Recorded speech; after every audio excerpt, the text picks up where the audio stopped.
Good evening, everyone, and thank you for taking time out of your night to join this presentation. I would also like to thank Centrix for sponsoring the event.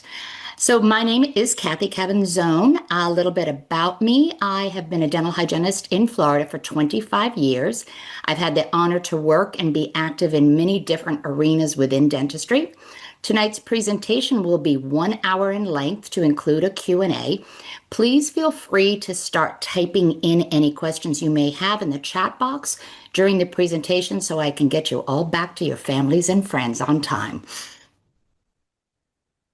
So tonight's objectives are going to be, we're going to look at the roots and the real world impact of fluoride hesitation on preventive care, most recently since all of the media behind water fluoridation.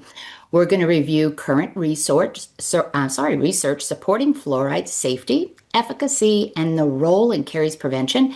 We're going to look at how to confidently address common patient misconceptions about media-driven claims. I'm not sure about many of you, but especially in my earlier years as a dental hygienist, I really had a hard time when a patient would come up with an objection or thing like that. I'd be like, oh my gosh, how do I answer that? So we're going to talk about some of that. We're going to apply effective, empathetic communication strategies that support informed patient decision making. So I'm sure that you've all seen the headlines regarding water fluoridation, some of them being, oh, why is this not working? So sorry, it's going. Fluoride decreases IQ. Fluoride is a poison. Fluoride is an industrial waste. Fluoride is linked to brain damage among the few that we've seen. So what do your patients say to you when you have discussions about fluoride varnish, whether it be in toothpaste that you're recommending or the fluorides that are being prescribed? We really need to have the science base behind that if you're getting some objections, or even if you're feeling a little bit nervous about bringing it up because of it's so controversial now and in the media widespread. The claim that systemic fluoride is poison is somewhat misleading and very generalized. Toxicity depends on the dose. Any compound can be toxic at high enough doses. So the key question is not whether fluoride can be toxic, but is it toxic at the levels used in community water fluoridation in the United States? Or is topical fluoride toxic? That's what we really have to look at. We have to understand it's the dose. Vitamin C at high doses can be toxic. Oxygen can be toxic if too much. Water can be toxic. So we have to really be able to look at it logically, scientifically, and be able to help our patients understand that. Fluoride and IQ level. So the National Toxicology Program released a finalized report in August of 2024. They concluded with moderate confidence that high fluoride exposure which is above 1.5 milligrams per liter, is associated with lower IQ in children. This final report did not directly apply it to optimized community water fluoridation of the zero point 0.7 micrograms per liter. So some of the interpretation of these reports can be what is causing some of the fears. If you read a report and you do not know the difference between 0.7 and 1.5, you would be afraid of this, and I probably would be as well. But we as the healthcare professionals in dentistry, we can help to alleviate some of the fears that our patients have by being able to explain these. So let's look at environmental waste. So addressing the issue of fluoride being in fertilizers, yes, opponents state that fluoridation agents such as fluorosilicic acid is a byproduct of phosphate fertilizer. What they don't share is that regulatory agencies, to include the CDC, the EPA, the World Health Organization, state once purified and diluted, these compounds meet drinking water safety standards and disassociate into fluoride ions that are identical to natural occurring fluoride. Again, fluoride depends on dose and what the final compound is, not what the source origin is. So, water fluoridation and brain damage. So, yes, I'm going to agree. High doses of fluoride can be toxic. Low doses of fluoride can also be harmful to health and give health issues. Decay is not something to fool around with. It is more than losing a tooth.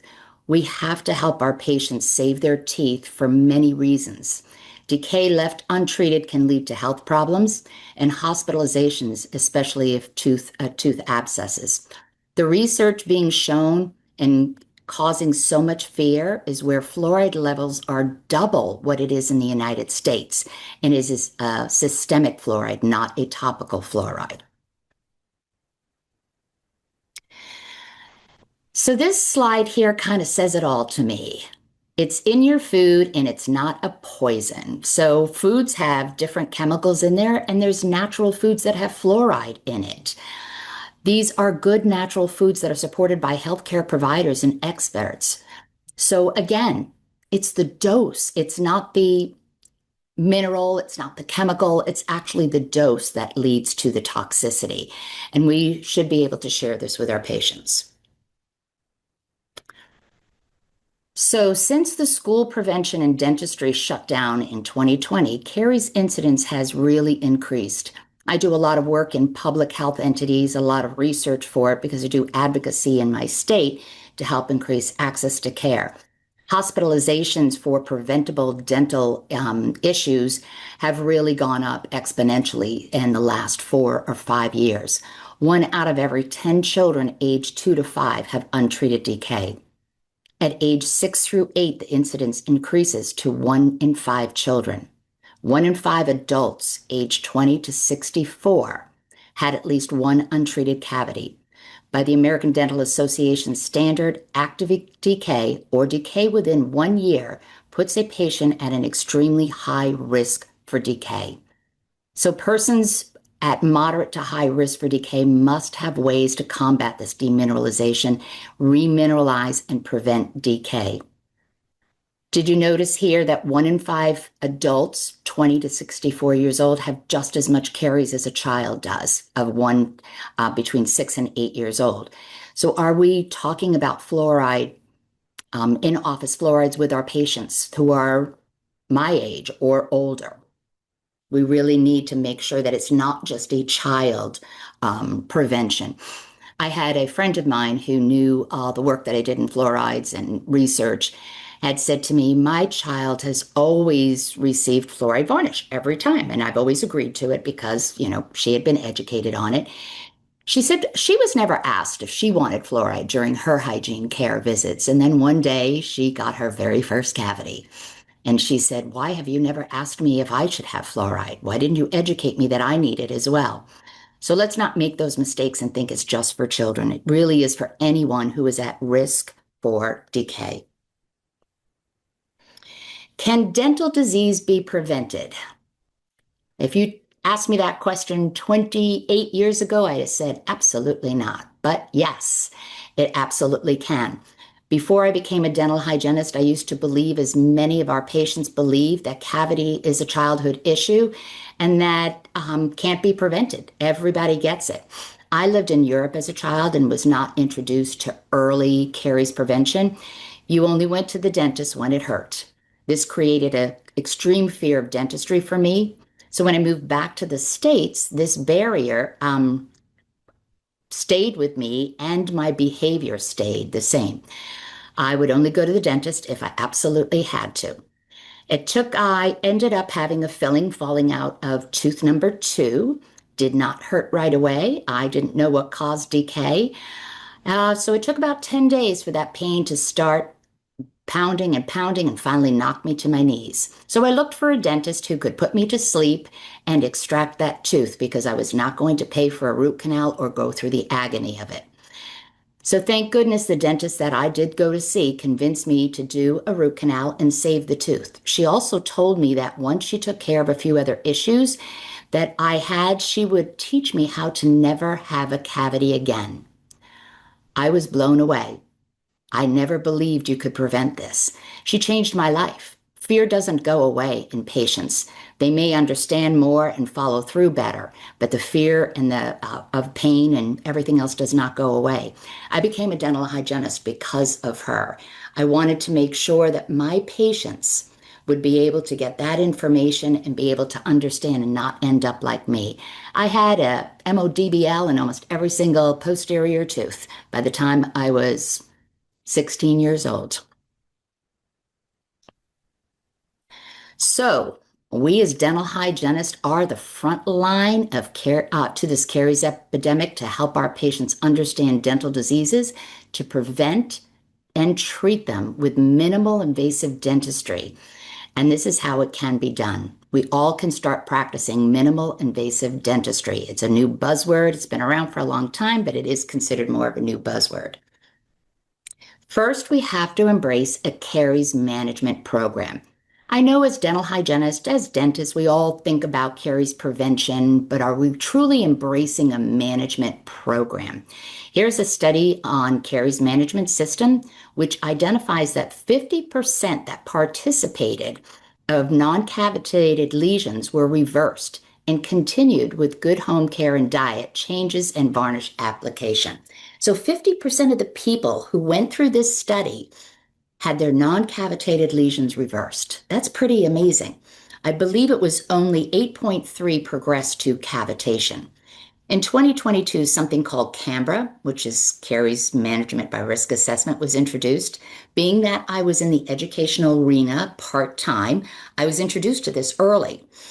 So when my college-age son, who was my hygiene patient, came home after his first year of college, I took radiographs and it showed me what I hoped I would never have to see in my child. Because remember, I had a terrible fear of anything, anesthesia, drilling, anything in dentistry. He had proximal decay on all of his premolars. Most was only in the enamel. My son was a fluoride baby with no decay in his permanent teeth until this time. So I made the decision, with my doctor's blessing, to try and remineralize the area instead of just doing that typical watch and wait that we do. So happy to say, 22 years later, he still has no fillings, and those areas remineralized and have not changed. It's interesting how doing fluoride varnish, I had done it multiple times during a 6-month period. He came back and forth his college. He wasn't too far away. I made sure he got good home care going again, good diet, get away from the sodas, some good sleep. And 22 years later, proud to say, still no fillings in his mouth. Sorry, I gotta keep moving something around so I can get to my next slide. So the old paradigm of drilling and filling does not address the disease process. Instead, we should be incorporating a systemic method to arrest and prevent the caries process through detection, risk assessment, and disease management at its earliest stages, and intervening prior to the development of an advanced lesion, like I did with my son. Think about it. In medicine, physicians don't simply watch and wait for disease to occur. They focus on risk assessment, prevention, early intervention. Biomarkers are huge nowadays. In contrast to often in dentistry, decay is observed and treated only after it appears rather than being actively prevented. And how many are putting watches and waits versus remineralization? If there's something wrong, we need to do treatment, just like in medicine. If I had a high risk for diabetes but wasn't ready for medication yet, they wouldn't just watch and wait until I needed medication. They do early intervention with diet and other therapies possibly. So just in case any of us have forgot the importance of replenishing fluoride, because our teeth do have natural fluoride in there. There's fluoride in our foods. It uptakes within our enamel, within our bones. This is why. We all learn that the tooth is primarily made up of hydroxyapatite. Although very good, it is susceptible to acid breakdown with a pH of 5.5, which mirrors the pH after sugar exposure for long periods of time. This is because the hydrogen ions in the hydroxyapatite dissolve at a pH of 5.5, leaving the tooth very, very vulnerable to decay.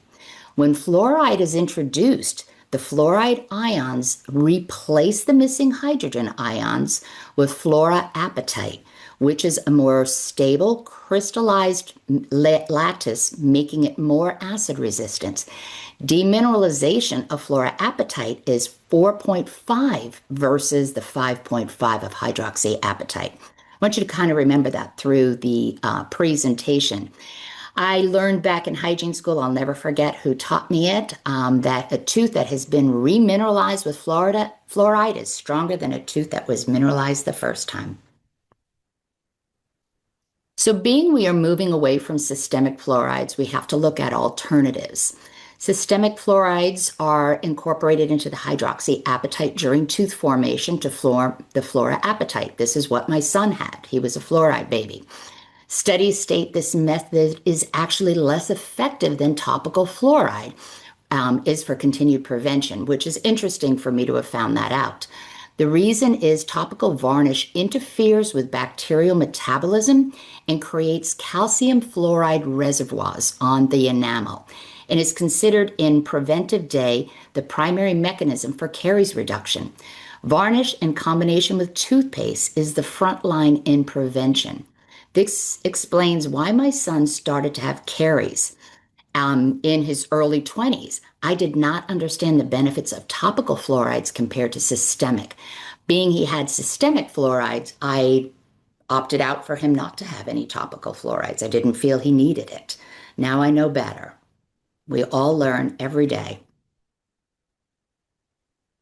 So let's look at the comparison of what's out there now that can be used chairside. We have, of course, our fluoride varnish. I'm not too sure if any of you know, but the ADA put out the position paper on fluoride varnishes in the year 2005, identifying that it is now considered the gold standard. It has more of a prevention and a remineralization factor than any other chairside fluoride we ever used before, such as the gels or the foams. We have hydroxyapatite, which is what is found. 96% of the enamel and dentin are made up of that. And then there's something called nanohydroxyapatite out there. So let's look at some of these. So hydroxyapatite, which is an in-office, it can also be in prophy pastes, post-scaling remineralization creams, desensitizing pastes containing this. These are typically applied chairside after the hygiene procedure is done.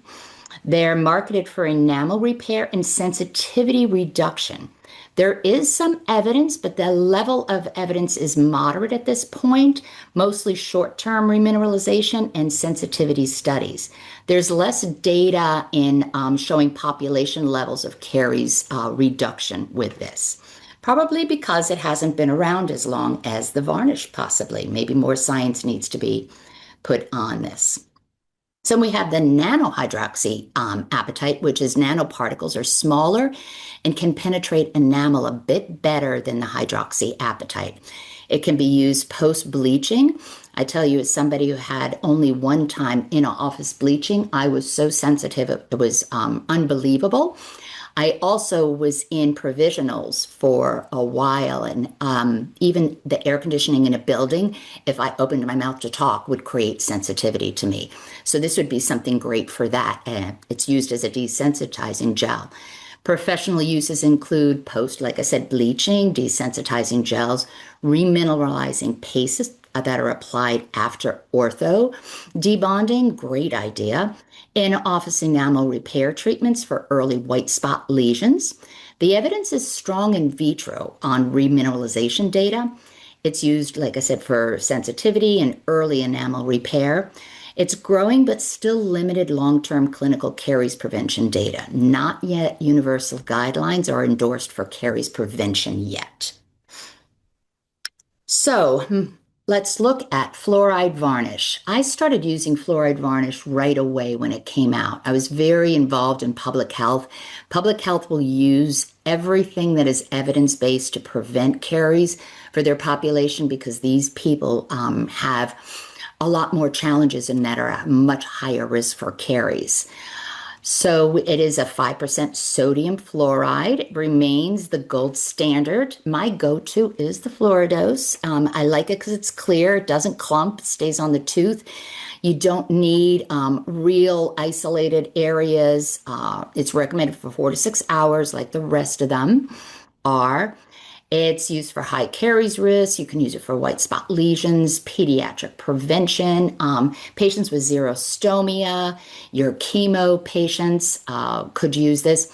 My mom had she had throat cancer. They could not operate as it was in a location where they couldn't get to it, and she had 8 weeks of radiation, 5 days a week, and 1 week of chemo. Every Monday was chemo day, so I would go with her.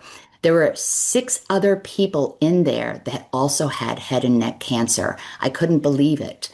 One of the people, as we got to know each other and talk, she said, "Oh my gosh, my dentist gave me trays. I can't put my trays in my mouth since my radiation is destroyed. It burns the inside of their mouth. So shoving trays in there is really, really challenging." Fluoride varnish would be excellent in helping these patients. So 33 to 46% caries reduction with fluoride varnish in primary teeth and 43% reduction in permanent teeth. So look at the clinical comparison. Hydroxyapatite and nanohydroxy, they're promising with the biometric technologies with good, safe profiles and growing evidence. However, fluoride remains the only professional agent with robust decades of long caries reduction data. So for me as a clinical hygienist with family who has high risk of caries, I would have to say that maybe some of the others could be used for definitely certain things, but I would have to probably stay with the one that has the longest research and data until that changes and evolves. So, topical versus systemic. So, let's start looking at that as we're moving away from the systemic. Fluoride has banned systemic fluorides. It is rumored that they will be banning possibly even any systemic, whether it's being given through the polyfluor for vitamins, as my son had. That has not happened as of yet, though. But according to the CDC, there is no published evidence to indicate that varnish is a risk factor for dental fluorosis. And it's all based on proper application technique, procedures, and possibly of lack of ingestion. Once the fluoride is applied, it adheres to the tooth.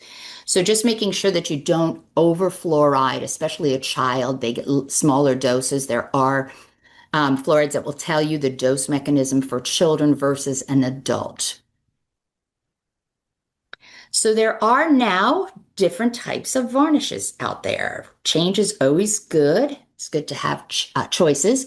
There's a water-based versus the resin-based, which are the rosin-based. Those are words are used interchangeably. The fluoride dose and retention for long-term cavity protection is different. So high fluoride resin varnish base delivers prolonged fluoride exposure. It translates to stronger long-term caries prevention. It stays on 4 to 6 hours. The water-based, which most patients absolutely like it because it is friendly. It is clear, but there are others that are clear too. The fluoride absorbs extremely quickly. They will not really feel much of it on their tooth. It's effective for short to midterm remineralization, but long-term cavity reduction evidence is not as robust as it is with the resin-based varnishes. So again, depending on the risk factors of your patients. If you had a patient anywhere from moderate to high risk or extremely high risk, I probably would go with the one that had the longer robust studies. High fluoride resin-based varnishes provide the strongest evidence-backed long-term caries prevention. This is all reports from CDC, ADA, and the American Academy of Pediatrics. So, how many of you on this presentation have barriers to patients' acceptance? Whether it really is acceptance of anything other than their free prophylaxis that they get, patients are reluctant to accept anything that they don't understand. Also, a lot of things don't hurt. So, why are they going to need anything different, especially if the insurance isn't going to cover it? It's always fascinated me that parents agree to fluoride varnish for their children if the insurance covers it, but they don't agree for themselves if the insurance doesn't cover it. So, that creates barriers for us. I was never really good at dealing with barriers in my early years. I had to really work at it. I was very lucky to be introduced to some amazing hygienists and dentists who gave me some great communication pearls. And I'm going to share some of those that have been really successful for me and some that they had provided to me. So, first, you have to identify the barrier. And what I mean by that is it the patient's barrier or is it our barrier? And an example of that was I had a huge barrier of talking money with patients. I had more empathy for their almighty dollar than I did for their disease, basically.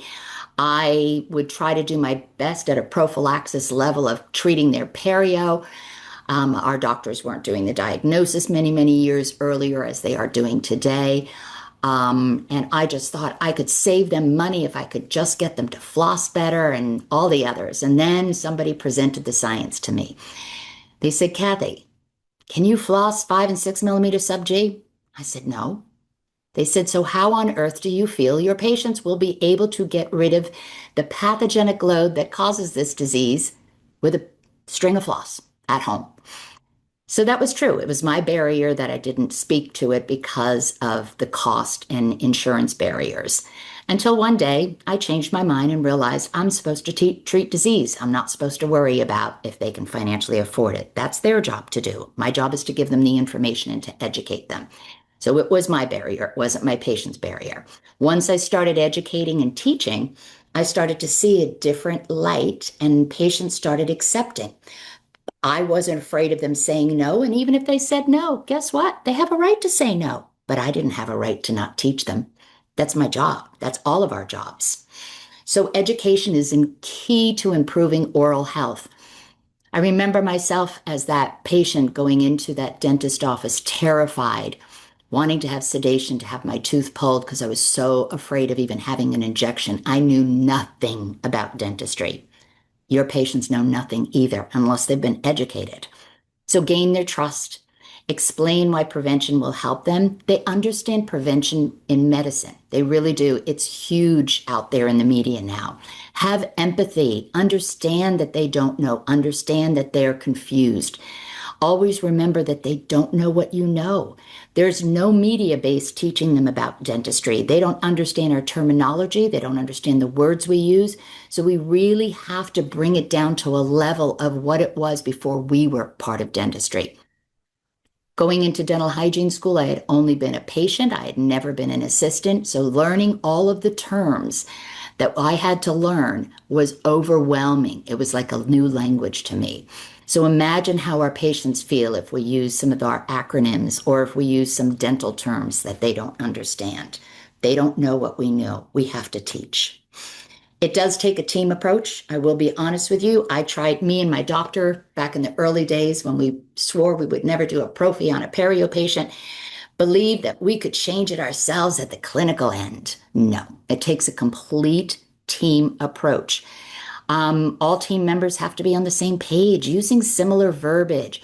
I will tell you the front desk team that are not clinical, because they will understand it in a more layman's term, are really good at explaining things to your patients because they get on their level. So use terms they understand, connect medicine and dentistry. They get medicine. They don't get dentistry. There's many times a patient has said to me, how could I possibly have a cavity? It doesn't hurt. Because the doctor would come in and said that we're going to watch, there's a cavity, early stages. It doesn't hurt. Well, no disease of the body hurts in its earliest stages. It's not until it's so far out of control that's when it actually hurts. So I would say to my patients, well, I see here you had Diabetes, did that hurt? Did you know? They go, no. I see you have high blood pressure. Did that hurt? No. Same in dentistry. Diseases in their early stage don't hurt either, but it is there. So teach, and we got to stop preaching. I learned that patients believe we preach more than we teach through my patients because they would come in and go, Kathy, I have to be honest, I flossed for about 5 days and then I stopped. I am so sorry. I'm going to get better. That made me feel that they were just trying to please me and that they were afraid I was going to scold them. So I realized I wasn't teaching. And one of my true aha moments was when I had a patient. Doctor had said, there's a cavity on the distal of whatever tooth. Doctor left the room, treatment plan left the room, and the patient looked at me and said, I can't possibly have a cavity, Kathy. I'm a diabetic. I don't eat sugar. That led me to believe that I never taught what causes a cavity. That patient thought sugar causes a cavity. So we know that it's not sugar that causes it. It really actually would be any fermentable carbohydrate, which could be crackers, could be soda causes it, juices can cause it. It's not actually eating candy only. And it's the bacteria and the acid, the pH levels, how long that's working and dropping acid on the teeth. Are they being able to remove the bacteria well enough with home care? There's multiple factors. Sugar's just a little teeny part of it. So from that day on, I made the decision that I was going to start to teach my patients about dental disease. Every week I picked a different topic. And I got permission. I said, hey, being that we can't communicate, are you okay if I give you a little education on what causes dental disease to help you prevent it? And almost everybody was like, yeah, I'd like to know that. And they were fascinated by it. Very basic, very layman's terms. So education pearls that you can help with your patients. Like that dentist gave to me, an amazing, amazing gift she gave to me. She told me caries is preventable. I was actually in a sonography program or doing prerequisites for a sonography program prior to going to her. And she saw my anatomy books when I had gone back for a few other functional things that I had to have done. And she goes, oh my gosh, why don't you be a dental hygienist? I'm like, what is that? I had never seen a dental hygienist before until after she had finished my functional dentistry, then she sent me. So caries is preventable. Tell them that. They never have to have a cavity. I think the true definition of caries is neglect. Cavity causing bacteria can be transmitted, similar to how you can pass a cold from mommy to baby. Mommies get blamed for all of it. We used to do, I did it with my son too, didn't know. One for me, one for you. We would play back and forth like that. Don't share cups, utensils, or toothbrushes. I know many of you are thinking, share toothbrushes. I've worked public health long enough to know some people do share toothbrushes because they're not educated enough not to know why they shouldn't be doing. Teach your patients not to rinse after they brush their teeth. They'll be rinsing off the fluoride. Just spit it out. It's okay. Don't eat or drink after midnight, or don't do specific brushing. Don't do early brushing in the morning, especially after you're eating. Oral medication contains sweeteners. Wipe a child's mouth out with a damp washcloth after medication is given to that child. There are so many other things too. Behavioral management, keeping an eye on what you eat. I will never forget in hygiene school, they had told us if you are going to eat a chocolate bar, or let's use a bag of M&Ms as an example, don't have one every 10, 15 minutes. Eat it all right away and get your mouth back to a neutral pH, because every time you bring in that sugar, that fermentable carbohydrate, your mouth will have acid attacks for almost up to 2 hours long. So teach that to your patients. Let them know that all of the nighttime snacking or the in-between snacking, if they're not being able to brush their teeth, rinse with water to get the pH levels back, that is going to be dropping acid on their teeth. People who are sipping sodas all day, lattes, having these large, huge gulp drinks.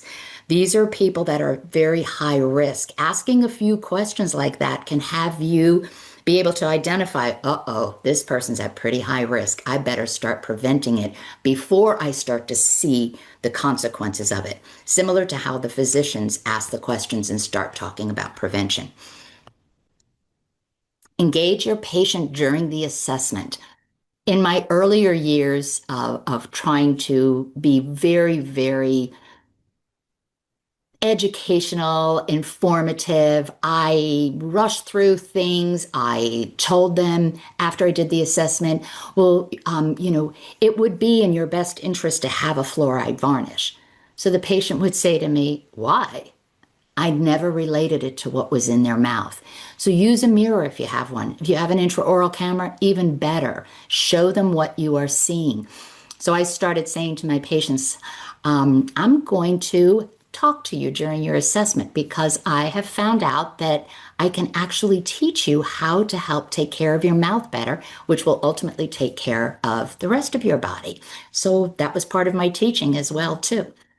They need to know the whys, just like anything else. If you went to get your tires changed and all of a sudden they took the tires off and they said you needed brakes too, but you heard nothing and you knew nothing about it, would you feel like, I only came here for tires. Why do I all of a sudden need brakes now too? So they need to know. Discussing varnish during the assessment. So if you've got an intraoral camera, if you don't and you only have a mirror, show them, say, around the crown that they're building up plaque bacteria. People do not know what plaque is. They don't know what tartar is. There was a study I looked at that said less than actually 10% of people knew what plaque or tartar were, and only 40% of people actually knew what caries meant. So show them what it is, that it's bacteria that causes the cavity when they drop acid after you eat a carbohydrate. This is, you can take a screenshot of this and perfectly fine with your cameras. I'm going to show you some tips on how to be more effective in removing the bacteria in that area. The less bacteria, the less acid will be dropped on your tooth.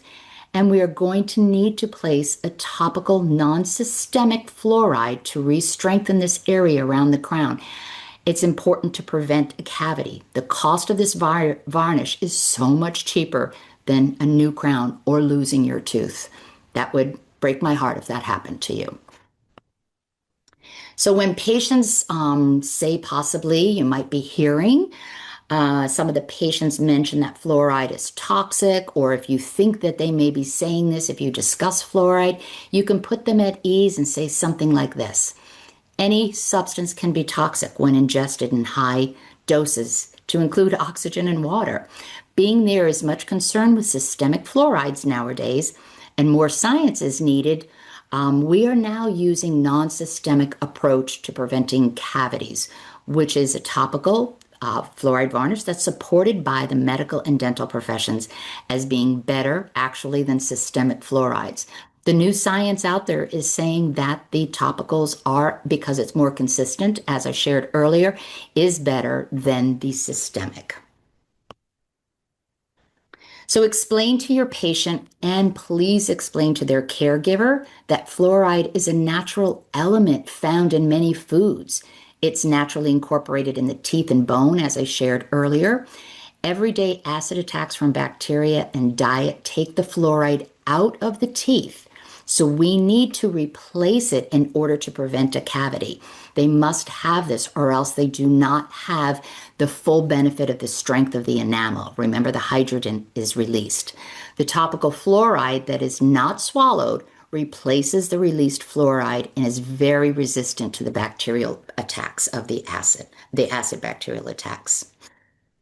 So I want to think about a few of the takeaways that we may have here. There is fear circulating, but you can help to share the science with your patients. Teach them. Teach them that, yes, systemic probably isn't the way to go anymore, but what you've heard about it being poisonous in the United States really is not accurate. Most of the studies have higher doses of fluoride than we do in the United States. Remember, not only do children deserve prevention or remineralization of early carious lesions or white spots or anything else like that, adults need it too. I have to say, since I learned and became a hygienist, I have luckily never had a cavity ever again. I have had a breakdown of some of those old MODBLs where there was micro leakage in it. And I will share with you, I placed silver diamine fluoride on it because it was sensitive and it helped me with sensitivity. When I finally went to go get a crown placed on it, my doctor hardly had to cavitate. That was one of my fears, hearing that drill. I felt any second it was going to go and pierce into the nerve of the tooth and send rivets of pain up my spine. But he said to me, he goes, there was hardly any decay. It was hard in there. So that was a great benefit of that as well. Dental decay can be prevented. Fluoride varnish remains the gold standard along with good home care. Remember, good home care is important. I learned another lesson in my during being an educator. We would do disclosing solution on a lot of the patients. There is the disclosing solution that shows just the pink, and then there's the disclosing solution that shows the pink and the purple. The purple is the bacteria that's been there way too long. Almost every single one of us, if we brushed our teeth in the morning and flossed, went to work, came to a dental appointment after work or during our lunch hour, did not brush again, would have pink with the disclosing solution. So if you're going to be doing an education in that aspect, I would use the one that has the long-term plaque show with the purple and the pink. Fluorides replace the hydrogen mineral that is lost through demineralization. So if there is demineralization and you know that is happening, those people will get carious lesions. There's no question about it. How fast it'll occur is another story. So fluoride replaces it with the stronger mineral called the fluoroapatite. So fluoroapatite is much stronger than the fluorohydroxyapatite. Caries management saves teeth and money. If you're worried about money and patients' cost and insurance not paying for it, remember, prevention saves money, actually. If you could save a tooth or a crown, if you could save a person from having a three surface filling and they only may need a one surface filling because you're doing some of the preventive things, fluoride, SDF, whatever it is, you can actually save them money. Think about it. If you educated them that you were actually going to save them money, because it's inevitable, you will get a cavity in this area if we don't do something. Educate them all, let them make their own healthcare decisions. It's not our job to make their decisions for them. Even though we feel a little nervous about finances or anything, don't do that. Don't let insurance dictate treatment to you. Medicine does not do that. And the thing that somebody said to me that really changed my barrier or my culture or how I talk to patients was when this person asked me this question. She said, Kathy, I understand you're nervous because insurance doesn't cover. Patients may say no, they may get mad, they may leave the office. But I'm going to ask you this question. How would you feel if you went to your healthcare provider, they knew you needed a test, but it wasn't covered by insurance, so they didn't say anything to you? I said, well, they would never do that. And I would be horrified if they did. And she said, Kathy, not because you're a bad person. That's exactly what you're doing. You're making the decision for them. So let them make their own decision, but let them be educated. Teach them what you know because they don't know dentistry. So with that, I think we have about 15 minutes left to do any questions if anyone has. Let me see. Take a few minutes. You can put a few questions in the chat if you like. Or if you have an experience you'd like to share, that would be great as well. Let me pull up the chat here. So far, I do not have any questions. I'll wait a few minutes to see if. Kathy, the questions will be in the Q&A, not the chat. Oh, my apologies. Now, where is that Q&A? It'll be under more if you can't see it. Thank you very much. You know, I could not see it. There's where they are hiding. All right, so I've got some here. Let me go. Oh, thank you. They said it was awesome info. Do you have any pamphlets from material for hygienists to use as patient education? No, most of the things that I've got from this slide come from either the CDC, ADA is really great. They have a lot of good stuff. You can go to public health entities. Gosh, like what the National Institute of Healthcare Research, I think it's called. You can go into some of the public health listservs, Google that. They really have some really good stuff. You could go to your local or your state county health department. If you have a federally qualified health center in your area, you could go and touch base with them. Maybe they have some things for you to be able to use. Or you guys could make some of your own. Take some of the graphics that are out there, make sure you resource them and develop something that's more specific to your population or demographics in your office.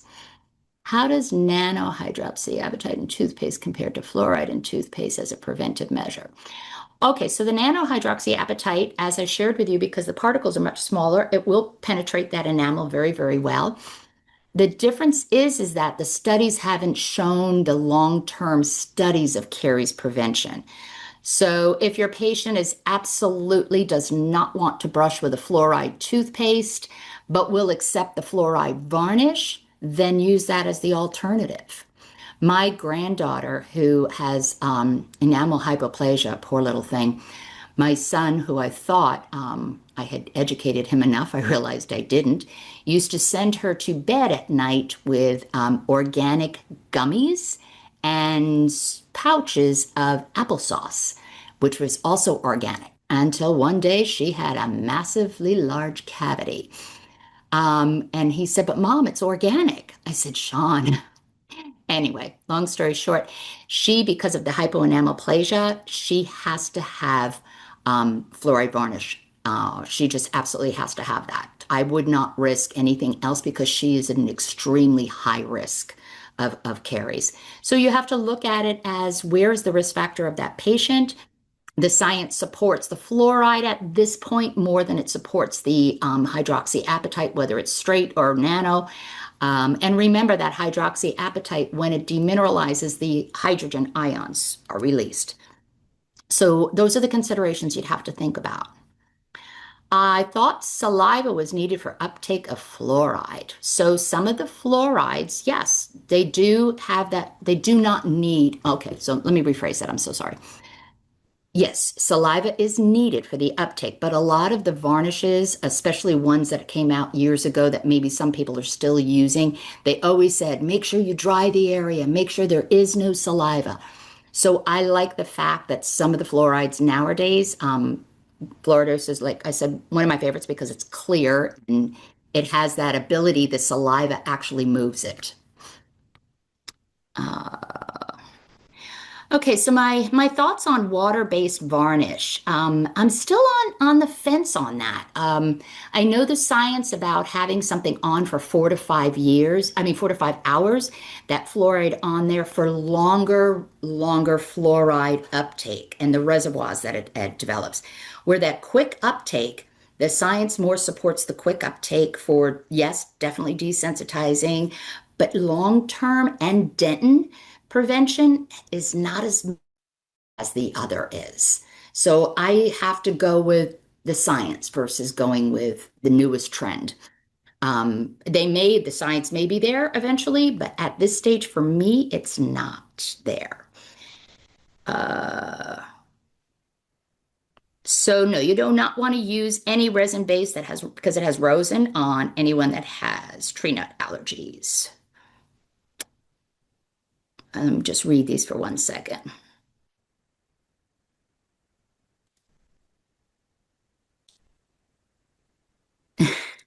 This is a good one.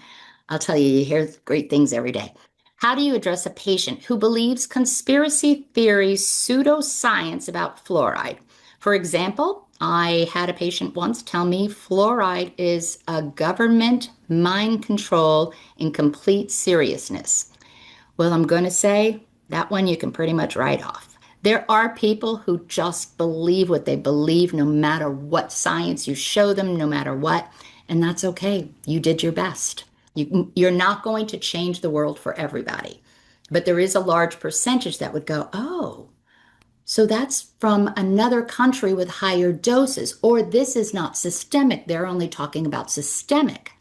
Or what about all the foods that actually have fluoride? Would they stop eating those foods? No, they wouldn't because it's the dose. Let's see here.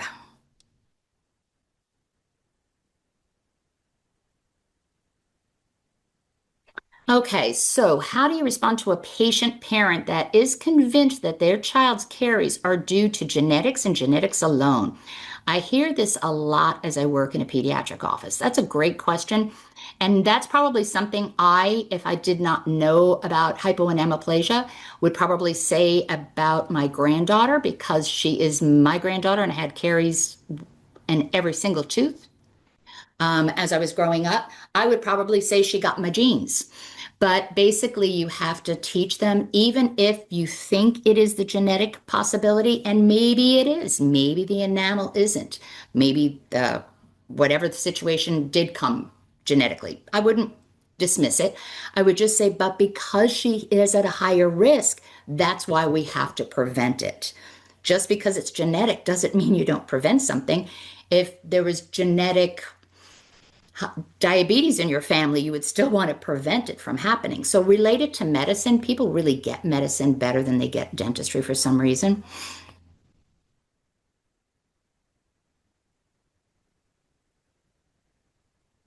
Let me just see. Reading through. Is it true that Yeah, it's true that Florida is removing it from public water. I'm not too sure if every one of the counties has been removed yet because that's a lot of work to do that. But I know that the bill has passed to remove it from everyone. There's one other state that has that too, and I can't remember what the state is. What would you say to a person if it's already in the food? Why do I need it? I would say then you better do a diary count of all the food you're eating and find out how much of that varnish is in there so you're getting the right dose that you need to prevent it. Because it's in there, it doesn't mean it's the right amount. And it doesn't mean that it's going to stay on your teeth long enough for you to get that good uptake and have that missing minerals remineralize. Let's say, looking forward to reviewing the article. Ah, you're very welcome. Yes, sharing water flossers. Oh gosh, people do that too, I guess. With the same tip? Wow. Okay, got to put that in a slide one day.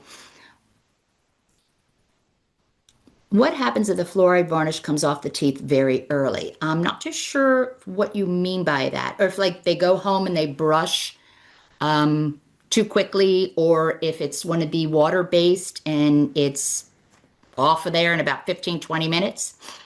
I would say it probably doesn't have the same long-term effects as the one that stays on for 4 to 5 hours. That one was developed to have those long-term effects. The quick uptake one has not shown me the support in the science that it does the same as the long-term fluoride varnishes. Yes, the patients probably like it better. Maybe it's a quicker sell in the office. I'm sure you're charging the same price.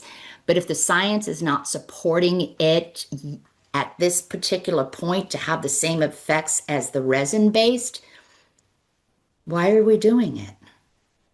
We just have to teach them that, try to use a varnish that's clear so at least they can go back to work and not everybody's going to say, oh my gosh, why are your teeth yellow? Let them know that, just to avoid eating and drinking for the certain amount of time that's, in that package of the varnish that you're using. And just say in a few hours, you won't even know it's on there. But I tell you, what it's doing for you will help you tremendously. You are at a high risk. And reiterate, remember I showed you that area that's breaking down? I don't want you to lose that crown. I don't want you to have a filling. Just be really honest and explain it. Let's see here. Great information. Thank you. Is eating the fruit and veggies enough fluoride to help prevent caries? Again, doing Knowing how much fluoride you're getting by ingesting it with food is a risk because some of them, there is a chart actually out there, if you Google it, that tells you how much fluoride is in a piece of fruit. But people don't even eat as much fruit as they need for their normal daily good fruit intake and vegetable intake. So I would say it depends on the risk of the patient. If they're at anything at a moderate to high, I wouldn't risk it to that. How would you feel if they came back to you and they presented with demineralization? Because you said, yeah, that's fine, just eat a lot of this fruit. So always go with the science. Should I give my 3-year-old fluoride vitamins? That is definitely a personal choice. That is not something that I can make that decision for you. I did give my son because of my horrendous mouth, my horrible fear. I never wanted my child to have a cavity. So I allowed the pediatrician to do the vitamins. The science supported it. In all of my years, I've done a lot of stuff with anti-fluoridation. I've gone to some of the anti-fluoridation venues at city halls. And it's interesting how they all walk around with this gas mask on or whatever. But meanwhile, they're in the soda machine getting Pepsi. They're outside smoking a cigarette. So I find that all fascinating. But with all of that going on, I used to look at all of my patients' medical history, and I tried so hard to correlate. I would always, do the assessment, and I'd go, did you come from a fluoridated area? Because they hardly had any fluoride at like 30 years old. And they go, yeah, how'd you know? New York. And I go, because you hardly have any cavities. And I said, and I would always remember their medical histories did not seem any different than people who were not fluoride babies. So it was interesting. I did that correlation, but that's not any science that's been documented. Okay, so fluoride varnish and silver diamine fluoride are two different things. Let me just check my time, make sure I keep you guys good. Silver diamine is actually also a fluoride, but it has a reversing ability. It actually can arrest decay. That tooth that was on tooth number 30 that had that amazingly large composite in it that had micro leakage, and I was sensitive. Again, my fear kept me from having a crown right away. I put SDF on that, and that remineralized that thing. That stopped the decay completely, and it helped with the sensitivity. But the varnish is more of a long-term prevention. I wouldn't want to use the silver SDF as the prevention. It would be more for the treatment when definitely there's incipient there. Definitely we've got, and you can actually get to it occlusal wise. You've also got to make sure that if there is decay, that decay only, not the tooth, will turn a darker shade. But again, if they don't get the decay treated, it's going to turn darker anyway. So let's see. So what would you tell a patient who declines fluoride because they say it is in everything like the food and the water? It is not in the waters, so they got to be very careful. Even in fluoride, when I knew what counties had it, the counties can be separated depending on their water municipality. So it doesn't mean just because Florida had water fluoridation, every water municipality had it. That's not accurate. They did not. So I would just say to the patient, if it's in the water, and are you drinking the water? Because how many people don't drink the water? They drink bottled water nowadays. So I would just ask those questions. And if they believe that their water is good enough and you're not seeing any demineralization and they're not at a high risk, I'd say, okay. Okay, so let me see. I've got 2 minutes.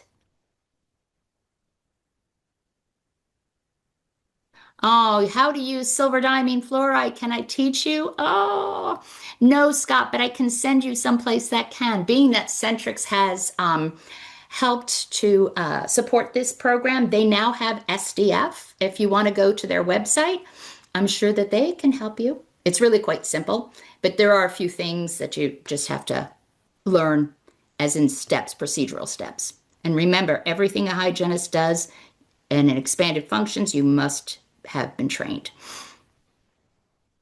How often can fluoride varnish be applied? I will tell you that it's not systemic. My granddaughter gets it every single month because of the hypoenamelplasia. She gets it every month. My mom, who had throat cancer and the radiation, she had it every week. Every single week I did it to her. So again, It's all based on risk, all based on that. But a person that has a high risk every 3 months should be enough for them.